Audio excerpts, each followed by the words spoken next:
Okay, so I thought I'd give you guys a little rundown with beta-alanine and how it works. It's just basically really find up stuff. But I wouldn't take any more than probably a teaspoon. There's no real need because it's so highly concentrated. Basically, beta-alanine is produced by the liver as your lactic acid. So whenever you train really hard, that's that burn you get, that's that lactic acid building up in the body. Naturally, lactic acid is produced, it helps to prevent your body from basically sort of like saying, getting to the point of, right, my muscle is going to really hurt itself. If you're doing extremely heavy, weight, you're going to hurt yourself anyway, but if you can do a bit lighter and isolate better, you're going to prevent injury and get a better burn without the injury. So this is where people need to leave their ego and pride aside and train smart, go a little bit lighter and just lift proper and you get better results. And that burn is essentially linked with growth hormone, and then growth hormone is linked with recovery. So lactic acid is actually very good for that, for building muscle and recovery throughout the body. However, what I've found as well, and what I've experimented a little bit with, I use every now and then, I always cycle everything, because the body's not essentially meant to, is not really meant to be designed to be massive like a bodybuilder. It's the last thing the body wants to do is build muscle. It just wants to be functional. But with the beta-alanine, if you were to say train every single muscle group except triceps with beta-alanine, you'll notice your endurance and stamina, you'll be able to keep going. It does increase strength, I find, and endurance a little bit. It works very well on that.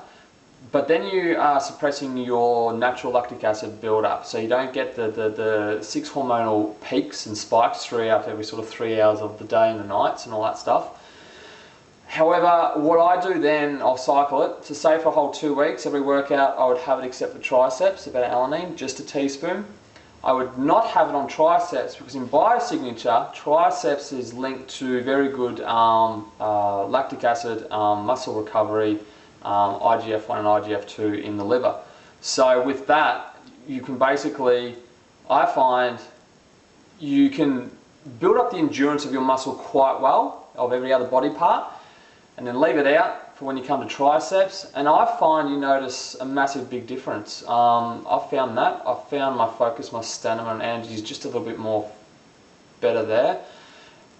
Because when you go to buy all these pre-made supplements, they've got everything in them but their kitchen sink. They really do. They've got absolute crap in them. The more you can buy in, like I get everything in its concentrated doses, so in its just tyrosine, just L-theanine, methionine, just straight out taurine, just everything, not mixed. So I mix it myself. I find that works much better. But still again, so I'm going on again. So just give that a try if you want.